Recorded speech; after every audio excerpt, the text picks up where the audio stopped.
সূরা ইয়াসিন। রহমান রহিম আল্লাহ তাআলার নামে। ইয়াসিন, এ জ্ঞানগর্ভ কোরআনের শপথ। তুমি অবশ্যই রসূলদের একজন।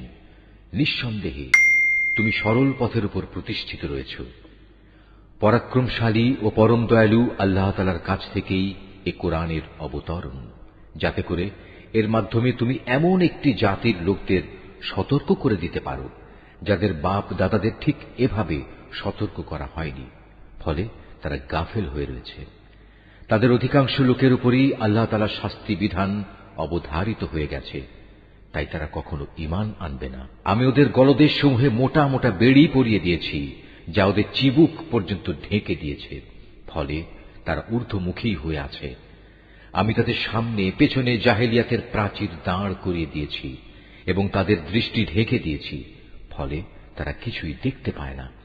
এই অবস্থায় তুমি তাদের আল্লাহর আযাব সম্পর্কে সাবধান করো বা না করো, উভয়টাই তাদের জন্য সমান কথা। তারা কখনোই ঈমান আনবে না। তুমি তো কেবল এমন লোককেই সতর্ক করতে পারো যে আমার উপদেশ মেনে চলে এবং সে অনুযায়ী দয়াময় আল্লাহ তাআলাকে না দেখে ভয় করে। হ্যাঁ, যে আল্লাহ তাআলাকে ভয় করে তাকে তুমি ক্ষমা ও মহা প্রতিদানের সুসংবাদ দান করো। আমি মৃতকে জীবিত করি, যা কিছু তারা নিজেদের কর্মকাণ্ডের চিহ্ন হিসেবে এই পৃথিবীতে ফেলে আসে, সেগুলো সবই আমি যথাযথভাবে লিখে রাখি। প্রতিটি জিনিস আমি একটি সুস্পষ্ট কেতাবে গুণে গুণে সংরক্ষিত করে রেখেছি। হে নবী, এদের কাছে তুমি একটি জনপদের দৃষ্টান্ত পেশ করো, যখন তাদের কাছে আমার পক্ষ থেকে কয়েকজন রসূল এসেছিল। যখন আমি তাদের কাছে দুজন রসূল পাঠিয়েছি, তখন তারা এদের উভয়কেই অস্বীকার করেছে। এরপর আমি তৃতীয় একজন নবী দিয়ে তাদের সাহায্য করেছিলাম। অতঃপর তারা সবাই তাদের কাছে এসে বলল, আমরা অবশ্যই তোমাদের কাছে রসূল হিসাবে আবির্ভূত হয়েছি। এ কথা শুনে তারা বলল, তোমরা তো দেখছি আমাদের মতো কতিপয় মানুষ ছাড়া আর কিছুই নাও। আসলে দয়াময় আল্লাহ তাআলা আমাদের জন্য কিছুই পাঠাননি, তোমরা অযথাই মিথ্যা কথা বলছ। তারা বলল, আমাদের মালিক একথা ভালো করেই জানেন, আমরা হচ্ছি অবশ্যই তোমাদের কাছে পাঠানো তার কয়েকজন রসূল। তোমাদের কাছে সুস্পষ্ট করে আল্লাহর বাণী পৌঁছে দেওয়া ছাড়া আমাদের আর কোনো দায়িত্ব নেই। তারা বলল, কিন্তু আমরা তো তোমাদেরই আমাদের সব অমঙ্গলের কারণ মনে করি। যদি তোমরা এখন এইসব কাজ থেকে ফিরে না আসো, তাহলে আমরা অবশ্যই তোমাদের পাথর মারব। উপরন্তু তোমাদের অবশ্যই আমাদের কাছ থেকে আরো কঠিন শাস্তি স্পর্শ করবে। তারা বলল, তোমাদের দুর্ভাগ্য অকল্যাণ তো তোমাদের সাথেই লেগে আছে। এটা কি তোমাদের কোনো অমঙ্গলের কাজ যে তোমাদের ভালো কাজের কথা স্মরণ করিয়ে দেয়া হচ্ছে? আসলে তোমরা হচ্ছ একটি সীমা লঙ্ঘনকারী জাতি। এমন সময় নগরীর প্রান্ত থেকে এক ব্যক্তি এদের কাছে ছুটে এলো এবং সবাইকে বলল, হে আমার জাতির লোকেরা, তোমরা আল্লাহর এ রসূলদের অনুসরণ করো এমন এক রসূলের যে তোমাদের কাছে হেদায়েতের বিনিময়ে কোনো প্রকার প্রতিদান চায় না। আসলে যারাই তার অনুসরণ করবে তারাই হবে হেদায়েত প্রাপ্ত। আমার জন্য এমন কি অজুহাত থাকতে পারে যে যিনি স্বয়ং আমাকে পয়দা করেছেন এবং যার দিকে তোমাদের সবাইকে একদিন ফিরে যেতে হবে, আমি তার ইবাদত করব না? আমি কি তাকে বাদ দিয়ে অন্য কোনো মাবুদ গ্রহণ করতে যাব? অথচ দয়াময় আল্লাহ তাআলা যদি আমার কোনো ক্ষতি করতে চান, তাহলে ওদের কোনো সুপারিশই তো আমার কোনো কাজে আসবে না, না তারা কেউ আমাকে ক্ষতি থেকে উদ্ধার করতে পারবে। এ সত্ত্বেও যদি আমি এমন কিছু করি, তাহলে আমি সুস্পষ্ট গুমরাহিতে নিমজ্জিত হয়ে যাব। আমি তো এই গুমরাহির বদলে তোমাদের মালিকের উপরই ঈমান এনেছি। অতএব তোমরা আমার কথা শোনো। এ ব্যক্তিটির আল্লাহর পথে নিহত হওয়ার পর তাকে বলা হলো, যাও, তুমি গিয়ে এবার জান্নাতে প্রবেশ করো। সেখানে গিয়ে জান্নাতের নিয়ামত দেখে সে বলল, আফসোস, যদি আমার জাতি এ কথাটা জানতে পারত। আমার মালিক আমাকে মাফ করে দিয়েছেন এবং আমাকে তিনি সম্মানিত মানুষদের দলে শামিল করে নিয়েছেন। তার হত্যাকাণ্ডের পর তাদের শায়েস্তা করার জন্য আমি তার জাতির উপর আসমান থেকে কোনো বাহিনী পাঠাইনি, না এ ক্ষুদ্র কীটদের শাস্তি দেওয়ার জন্য আমার তেমন কোনো বাহিনী পাঠানোর প্রয়োজন ছিল।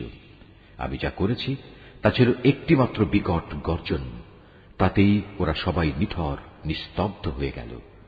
বড়ই আফসোস এমন সব বান্দাদের উপর তাদের কাছে এমন একজন রসুলও আসেনি যাদের তারা ঠাট্টা বিদ্রুপ করেনি। তারা কি এ বিষয়টি লক্ষ্য করেনি যে তাদের আগে আমি কত জাতিকে বিনাশ করে দিয়েছি, যারা কোনোদিনই আর তাদের দিকে ফিরে আসবে না, বরং তাদের সবাইকে একদিন আমার সামনে এনে জড়ো করা হবে। তাদের শিক্ষার জন্য আমার কুদরতের একটি নিদর্শন হচ্ছে এই মৃত জমিন, যাকে আমি আসমান থেকে পানি বর্ষণ করে জীবন দান করি এবং তা থেকে শস্য দানা বের করে আনি। তা থেকেই তারা নিজ নিজ অংশ ভক্ষণ করে। আমি তাতে আরো সৃষ্টি করি নানা প্রকার খেজুর ও আঙুরের বাগান, উদ্ভাবন করি অসংখ্য নদী নালার প্রস্রবণ, যাতে করে তারা এর ফলমূল উপভোগ করতে পারে। আসলে এগুলোর কোনোটাই তো তাদের হাতের সৃষ্টি নয়। এত সত্ত্বেও কি তারা কৃতজ্ঞতা আদায় করবে না? পবিত্র ও মহান সে সত্তা, যিনি সব কিছুকে জোড়ায় জোড়ায় পয়দা করেছেন, চাই তা জমিনের উৎপন্ন উদ্ভিদ থেকে হোক কিংবা হোক স্বয়ং তাদের নিজেদের থেকে, অথবা এমন সব সৃষ্টি থেকে হোক যাদের সম্পর্কে মানুষ এখনো আদৌ কিছু জানেই না। তাদের জন্য আমার আরেকটি নিদর্শন হচ্ছে এই রাত।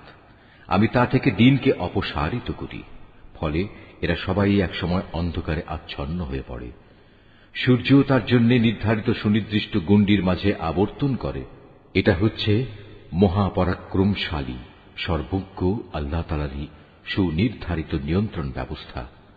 আরও রয়েছে চাঁদ, তার জন্য আমি বিভিন্ন কক্ষ নির্ধারণ করেছি। কক্ষ পরিক্রমণের সময় ছোট হতে হতে তা একসময় এমন ক্ষীণ হয়ে পড়ে যেন তা পুরনো খেজুরের একটি পাতলা ডাল। সূর্যের এ ক্ষমতা নেই যে সে চাঁদকে নাগালের মাঝে পাবে, না রাত দিনকে ডিঙিয়ে আগে চলে যেতে পারবে। মূলত চাঁদ, সুরুজ সহ এরা প্রত্যেকেই শূন্য লোকে সাঁতার কেটে চলেছে। তাদের জন্য আরেকটি নিদর্শন হচ্ছে, আমি তাদের বংশধরদের এক সময়ে একটি ভরা নৌযানে আরোহণ করিয়েছিলাম। তাদের নিজেদের জন্য সে নৌকার মতো যানবাহন আমি সৃষ্টি করেছিলাম, যাতে মাল সম্পদ সহ তারা আরোহণ করছে। অথচ আমি চাইলে মাল সামানা সহ এদের সবাইকে ডুবিয়ে দিতে পারি। সে অবস্থায় তাদের ফরিয়াদ শোনার মতো কেউই থাকবে না, না এদের তখন উদ্ধার করা হবে। হ্যাঁ, একমাত্র আমার অনুগ্রহই ছিল যা তাদের নিজ নিজ মঞ্জিলে পৌঁছে দিয়েছিল, এবং এটা ছিল এক সুনির্দিষ্ট কাল পর্যন্ত এ বৈষয়িক সম্পদ উপভোগ করার সুযোগ। যখন তাদের বলা হয়, তোমরা তোমাদের সামনে যে আযাব রয়েছে তাকে ভয় করো, ভয় করো যা কিছু পেছনে আছে তাকেও, আশা করা যায় তোমাদের উপর দয়া করা হবে। তাদের মালিকের নিদর্শন সমূহ থেকে তাদের কাছে এমন কোন নিদর্শন আসেনি যা থেকে তারা মুখ ফিরিয়ে নেয়নি। এমনি ভাবে যখন তাদের বলা হয়, আল্লাহ তাআলা তোমাদের যে জীবনোপকরণ দিয়েছেন তা থেকে কিছু অংশ অন্যদের জন্য ব্যয় করো, তখন এই কাফেররা ঈমানদারদের বলে, আমরা কেন তাদের খাওয়াতে যাব যাদের আল্লাহ তাআলা ইচ্ছে করলে নিজেই খাবার দিতে পারতেন। হে নবী, তুমি বলো, আসলেই তোমরা সুস্পষ্ট গুমরাহিতে নিমজ্জিত আছো। তারা বলে, তোমরা যদি সত্যবাদী হও তাহলে বলো, কিয়ামতের এ প্রতিশ্রুতি কবে পূর্ণ হবে? এসব প্রশ্নের মাধ্যমে এরা আসলে যে বিষয়টির জন্য অপেক্ষা করছে তা তো হবে একটি মহাগর্জন। তা এদের হঠাৎ করে পাকড়াও করবে, এবং তখনও দেখা যাবে তারা এ ব্যাপারে বাক বিতণ্ডা করেই চলেছে। এ সময় তারা শেষ ওসিয়তটুকু পর্যন্ত করে যেতে সক্ষম হবে না, না তাদের আপন পরিবার পরিজনদের কাছে আর কোনদিন ফিরিয়ে আনা হবে।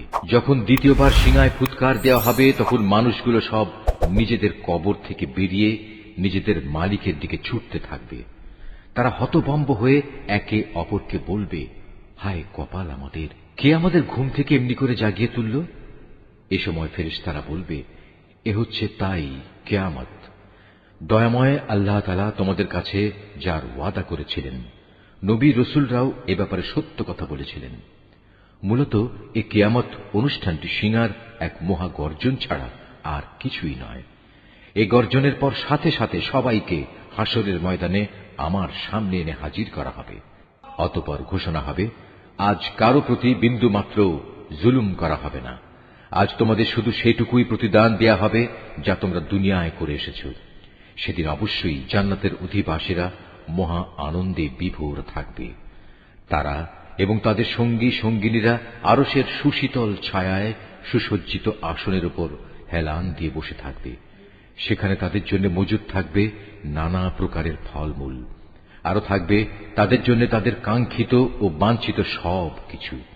পরম দয়ালু মালিকের পক্ষ থেকে তাদের স্বাগত জানিয়ে বলা হবে, তোমাদের উপর সালাম বর্ষিত হোক। অপরদিকে পাপীদের বলা হবে, হে অপরাধীরা, তোমরা আজ আমার ইমানদার বান্দাদের কাছ থেকে আলাদা হয়ে যাও। হে বনি আদম, আমি কি তোমাদের এ মর্মে নির্দেশ দেইনি যে তোমরা শয়তানের গোলামি করো না? কেননা সে হচ্ছে তোমাদের প্রকাশ্য দুশমন। আমি কি তোমাদের কথা বলিনি তোমরা শুধু আমারই ইবাদত করো? কেননা এটি হচ্ছে সহজ সরল পথ। আর শয়তান সে তো তোমাদের আগেও অনেক লোককে এভাবে পথভ্রষ্ট করে দিয়েছিল, তা দেখেও কি তোমরা বুঝতে পারলে না? হ্যাঁ, এ হচ্ছে সেই জাহান্নাম যার ওয়াদা তোমাদের সাথে বারবার করা হয়েছিল। আজ সবাই মিলে তাতে গিয়ে প্রবেশ করো, যাকে দুনিয়ার জীবনে তোমরা অস্বীকার করছিলে। আজ আমি তাদের মুখের উপর ছিপি এঁটে দেব। আজ তাদের হাতগুলো আমার সাথে কথা বলবে, তাদের পাগুলো আমার কাছে সাক্ষ্য দেবে এরা কি কাজ করে এসেছে। অথচ আমি যদি চাইতাম, দুনিয়ায় আমি এদের চোখ থেকে দৃষ্টিশক্তি বিলোপী করে দিতাম। তেমনটি করলে তুমি বলো এরা কিভাবে তখন চলার পথ দেখে নিত? তাছাড়া যদি আমি চাইতাম, তাহলে কুফরির জন্য তাদের নিজ নিজ জায়গায় তাদের আকৃতি বিনষ্ট করে দিতে পারতাম। সে অবস্থায় এরা সামনের দিকেও যেতে পারত না, আবার পেছনেও ফিরে আসতে পারত না। যাকেই আমি দীর্ঘ জীবন দান করি, তাকেই আমি সৃষ্টিগত দিক থেকে তার প্রাথমিক অবস্থায় ফিরিয়ে নিয়ে যাই। এটা দেখেও কি তারা বুঝতে পারে না কে তাদের দেহে এ পরিবর্তনগুলো ঘটাচ্ছে? তোমরা এও জেনে রেখো, আমি এ রসুলকে কাব্য রচনা শেখাইনি, এবং এটা তার নবী মর্যাদার পক্ষে শোভনীয় নয়। আর তার আনিত গ্রন্থ তা তো হচ্ছে একটি উপদেশ ও সুস্পষ্ট কোরআন, যাতে করে সে তা দ্বারা যে অন্তর্জীবিত তাকে জাহান্নামের ব্যাপারে সতর্ক করে দিতে পারে, এবং যা দ্বারা কাফেরদের উপর শাস্তির ঘোষণা সাব্যস্ত হয়ে যায়। এরা কি লক্ষ্য করে না, আমার নিজের হাত দিয়ে বানানো জিনিসপত্রের মধ্যে থেকে আমি তাদের কল্যাণের জন্য পশু পয়দা করেছি, আর এখন তারা নাকি এগুলোর মালিক হয়ে বসেছে। অথচ আমি এগুলো তাদের বশীভূত করে দিয়েছি। এর কিছু হচ্ছে তাদের বাহন, আর কিছু এমন যার গোশত থেকে তারা খাদ্য গ্রহণ করে। তাদের জন্য তার মধ্যে আরো উপকারিতা রয়েছে পানীয় বস্তুও। তবু কি তারা তার শুকর আদায় করে না, যিনি তাদের এগুলো দান করেছেন? এ সত্ত্বেও তারা আল্লাহ তাআলার বদলে অন্যদের মাবুদ বানায়, তাও এই আশায় তাদের পক্ষ থেকে এদের সাহায্য করা হবে। অথচ তারা তাদের কোন রকম সাহায্য করার ক্ষমতাই রাখে না, বরং কিয়ামতের দিন তাদের সবাই দলবদ্ধভাবে জাহান্নামে এসে জড়ো হবে। অতএব হে নবী, এদের এসব জাহেলি কথাবার্তা যেন তোমাকে উদ্বিগ্ন না করে। অবশ্যই আমি জানি যা কিছু এরা গোপন করে এবং যা কিছু প্রকাশ্যে বলে বেড়ায়। এ মানুষগুলো কি দেখে না আমি তাদের একটি ক্ষুদ্র শুক্র কীট থেকে পয়দা করেছি? অথচ সৃষ্টি হতে না হতেই ক্ষুদ্র কীটের সে মানুষটি আমার সৃষ্টির ব্যাপারে খোলাখুলি বিতণ্ডাকারী হয়ে পড়ল। সে আমার সৃষ্টি ক্ষমতা সম্পর্কে নানা কথা রচনা করতে শুরু করল, এবং একসময় সে লোকটি তার নিজ সৃষ্টি কৌশলী ভুলে গেল। সে বলল, কে মানুষের এ হাড় পুনরায় জীবিত করবে যখন তা পচে গলে যাবে? হে নবী, তুমি এদের বলো, হ্যাঁ, তাতে প্রাণ সঞ্চার তিনিই করবেন যিনি প্রথমবার এতে জীবন দিয়েছিলেন, এবং তিনি সমস্ত কিছুর সৃষ্টি কৌশল সম্পর্কে সম্যক অবগত রয়েছেন। তিনি তোমাদের জন্য সবুজ সতেজ বৃক্ষ থেকে আগুন উৎপাদন প্রক্রিয়া সম্পন্ন করেছেন, এবং তা দ্বারাই তোমরা আজ আগুন জ্বালাচ্ছ। যিনি নিজের ক্ষমতা বলে একবার আকাশমণ্ডল ও জমিন সৃষ্টি করেছেন, তিনি কি পুনরায় তাদেরই মতো কিছু সৃষ্টি করতে সক্ষম নন? হ্যাঁ, নিশ্চয়ই তিনি মহাস্রষ্টা ও সর্বজ্ঞ। তিনি যখন কিছু একটা সৃষ্টি করতে ইচ্ছা করেন, তখন কেবল এটুকুই বলেন, হও, অতঃপর তার সাথে সাথে তৈরি হয়ে যায়। অতএব পবিত্র ও মহান সে আল্লাহ তাআলা, যিনি প্রত্যেক বিষয়ের উপর সার্বভৌম ক্ষমতার একচ্ছত্র মালিক, এবং তাঁর কাছেই একদিন তোমাদের সবাইকে ফিরে যেতে হবে।